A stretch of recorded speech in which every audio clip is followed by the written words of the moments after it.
যারা করেছে তারা দেশের শত্রু, জাতির শত্রু, জনগণের শত্রু। এই বাংলাদেশের শত্রু, এই না শত্রু আইডেন্টিফাইড না, we are open, we are looking for শত্রু। লুৎফুজ্জামান বাবর বাংলাদেশের রাজনীতিতে আলোচিত এক চরিত্র।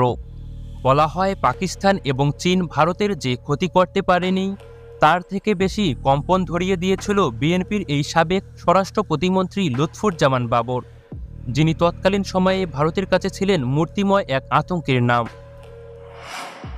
স্বাধীনতার পর বাংলাদেশের ইতিহাসে যেসব গুরুত্বপূর্ণ ও আলোচিত ঘটনা ঘটেছে তার মধ্যে রয়েছে ২০০৪ সালের ১ এপ্রিল ঘটে যাওয়া অপ্রত্যাশিত একটি ঘটনা, যা তৎকালীন ভারত এবং বাংলাদেশের সম্পর্ককে তলানিতে পৌঁছে দিয়েছিল, হুমকির মুখে ফেলে দিয়েছিল ভারতের 7 সিস্টার্সকে।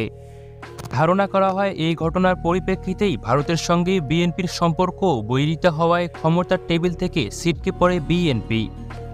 এটি হল চট্টগ্রামে ১ এপ্রিল ২০০৪ সালের ১০ ট্রাক অস্ত্র মামলা। আর এর সঙ্গে জড়িত থাকা নামটি হল তৎকালীন সময়ে ক্ষমতার কেন্দ্রবিন্দুতে থাকা স্বরাষ্ট্র প্রতিমন্ত্রী লুৎফুজ্জামান বাবর, যার একটি ডায়ালগ এখনও দেশের তরুণ যুবকদের মুখে উচ্চারিত হচ্ছে, তা হল না শত্রু আইডেন্টিফাইড না, we are open, we are looking for শত্রু। আজকের এই ভিডিওতে আমরা আলোচনা করব বাংলাদেশের রাজনৈতিক ইতিহাসে অন্যতম আলোচিত ও বিতর্কিত অধ্যায় সম্পর্কে। তো চলুন শুরু করা যাক। লুৎফুজ্জামান বাবর একজন প্রভাবশালী রাজনৈতিক ব্যক্তিত্ব, যিনি ১৯৫৮ সালের ১০ই অক্টোবর নেত্রকোনায় জন্মগ্রহণ করেন। যদিও তার প্রাতিষ্ঠানিক শিক্ষা এইচএসসি পর্যন্ত সীমাবদ্ধ ছিল, তারপরও তিনি ছিলেন দেশের প্রশাসনিক কার্যে সিদ্ধহস্ত। তিনি ১৯৯১ সালে প্রথমবারের মতো সংসদ সদস্য নির্বাচিত হন। ১৯৯৬ সালের বিতর্কিত নির্বাচনেও তিনি সংসদ সদস্য হন। এরপর ২০০১ সালে বিএনপির নেতৃত্বাধীন সরকারেই স্বরাষ্ট্র প্রতিমন্ত্রীর দায়িত্ব গ্রহণ করেন। বাবরের রাজনৈতিক ক্যারিয়ারের উত্থানের মূল ভিত্তি ছিল বিএনপির নেত্রী বেগম খালেদা জিয়ার বড় ছেলে তারেক রহমানের সঙ্গে ঘনিষ্ঠতা।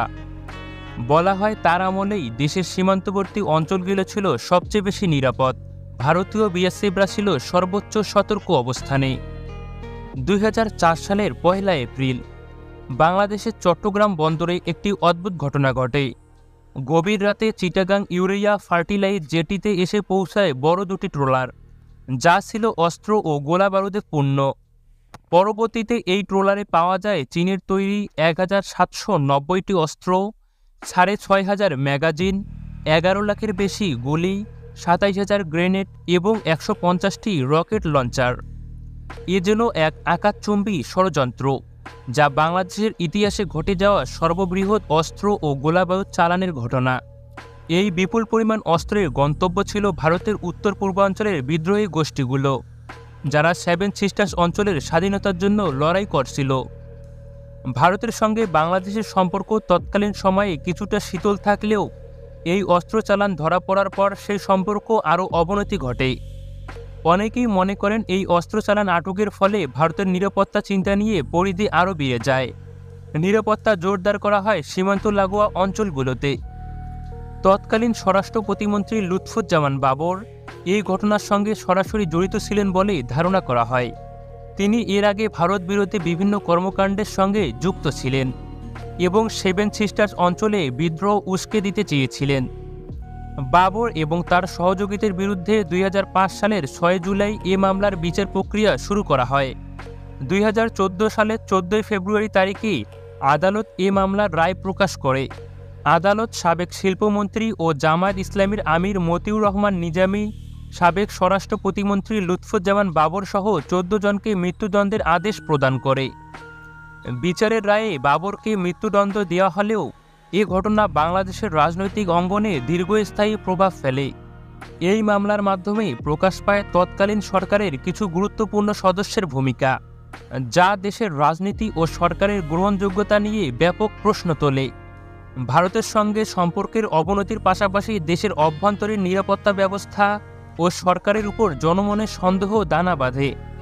সম্প্রতি আবারও লুৎফুজ্জামান বাবরের নাম আলোচনায় উঠে এসেছে, বিশেষ করে ডক্টর মোহাম্মদ ইউনূসের বক্তব্যের পর।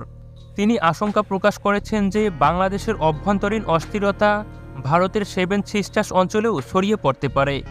এই বক্তব্যের পরেই বাবরের ভারত বিরোধী কর্মকাণ্ড নিয়ে আলোচনা শুরু হয়। বাবরকে অনেকেই মনে করেন ভারত সরকারের জন্য একটি মূর্তিময় আতঙ্কের নাম, কারণ তিনি একসময়ে ভারতের 7 সিস্টার্স অঞ্চলে বিদ্রোহী দল গঠনের মাধ্যমে অস্থিরতা তৈরি করেছিলেন। পরিশেষে 10 ট্রাক অস্ত্র মামলা শুধু একটি মামলাই নয়, এটি বাংলাদেশের রাজনৈতিক ইতিহাসে এক জটিল অধ্যায়, যা এখনও প্রভাবিত করে যাচ্ছে বর্তমান পরিস্থিতিকে। লুৎফুজ্জামান বাবরের এই ভূমিকা আজও মানুষকে ভাবায় এবং তাকে নিয়ে বিতর্ক থেমে নেই। তো প্রিয় ভিউয়ার্স, ভিডিওটি ভালো লাগলে অবশ্যই চ্যানেলটি সাবস্ক্রাইব করুন। পরবর্তীতে এরকম নিত্য নতুন ভিডিও পেতে আমাদের চ্যানেলটির পাশে থাকতে ভুলবেন না অবশ্যই।